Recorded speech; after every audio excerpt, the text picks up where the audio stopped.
Pagbangga sa usa ka pribadong auto ngadto sa gikasugat ni ini nga motorsiklo sa First Mactan Mandawi Bridge kaginang buntag nakuhaan sa CCTV.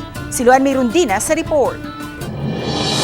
Sa kuha sa CCTV, makita nga hinay ra ang dagan sa mga sakyanan nga misubay sa First Mactan Mandawi Bridge alas 6:45 kaganihang buntag. Apan pag-abot sa may dulgong bahin sa bridge, habig sa dakbayan sa Lapu-Lapu, kalit lang mibalhin og lane ang usa ka pribadong auto ug dayong dasmag ngadto sa kasugat ni ini nga motorsiklo. Tungod sa impact, nalagpot ang angka sa motorsiklo kinsa giila nga si Jay Anunsaon. Samtang gideklarar nga dead on arrival sa Tambalanan ang nagmaneho sa motorsiklo nga si Joselito Diaz Patalinghog. Ang duha parehong mulupyo sa sitio Matumbo, Barangay Pusok, Lapu-Lapu City. Samtang luwas ra ang nagmaneho sa auto nga si John Mark Argabio, taga Barangay Basak, Lapu-Lapu City. Luwas ra usab ang taxi driver ug ang mga pasahero ni ini nga mo'y nagsunod sa nabangga ang motorsiklo. Ang angkas nga si Jay Anunsaon gikatahong anaa sa kritikal nga kahimtang.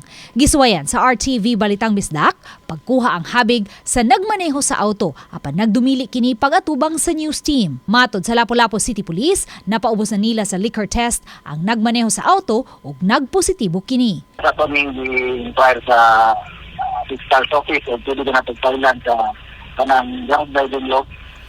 Matuloy mo gano'n ng katuway. Possible, mariglo nila. Atong i-advise ng investigator on case na possible ato gatong siyang Thailand o drunk driving law. Uban ni Marlon Melgazo, Luan Merondina, Balitang Bisdak.